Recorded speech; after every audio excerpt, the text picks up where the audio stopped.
اعوذ باللہ من الشیطان الرجیم بسم اللہ الرحمن الرحیم ربنا اغفر لی ولوالدی وللمؤمنین یوم یقوم الحساب اللہم صلی علی محمد وعلی محمد۔ آج کا ہمارا ٹاپک ہے بہشت دنیا، حضرت آدم و حوا کی تربیت گاہ۔ ٹاپک شروع کرنے سے پہلے میری آپ سے التماس ہے کہ چینل کو سبسکرائب کریں، لائک کریں اور بیل آئیکن کا بٹن ضرور پریس کر دیں۔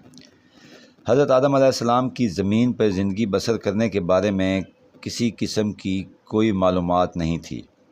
کسی تیاری کے بغیر ان مشکلات کو برداشت کرنا ان کے لیے مشکل تھا، بس ضروری تھا کہ وہ زمین پہ اپنے کردار و رفتار کے بارے میں معلومات حاصل کرتے، لہذا لازم ٹھہرا کہ وہ مختصر مدت کے لیے بہشت دنیا کے آرام دہ ماحول میں تربیت حاصل کریں، تاکہ سمجھ لیں کہ زمین پر زندگی مختلف فرائض اور ذمہ داریوں سے عبارت ہے۔ انہیں درست طور پہ انجام دینا سعادت و تکامل اور بقائے نعمت کا سبب ہے، اور ان سے روگردانی مشکلات اور دکھوں کا موجب ہے۔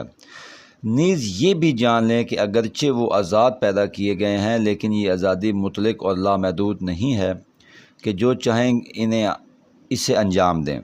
ضروری ہے کہ وہ دنیا پہ موجود کچھ چیزوں سے دور رہیں۔ نیز یہ جاننا بھی لازمی تھا کہ ایسا نہیں ہے کہ اگر وہ کسی غلطی یا لرزش کے مرتب ہوئے ہیں تو سعادت کے دروازے ان پہ ہمیشہ کے لیے بند ہو جائیں گے اور ان کے لیے واپس جانے کا کوئی راستہ نہیں ہے، بلکہ پلٹنے کا راستہ موجود ہے۔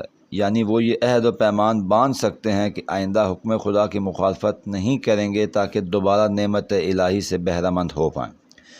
ضروری تھا کہ وہ بہشت کے ماحول میں رہ کر اس قدر پختہ ہو جائیں کہ اپنے دوست اور دشمن کو پہچان سکیں اور زمین پہ زندگی گزارنے کے اصول یاد کر سکیں، تاکہ مکمل طور پر تیار ہو کے زمین پر قدم رکھیں۔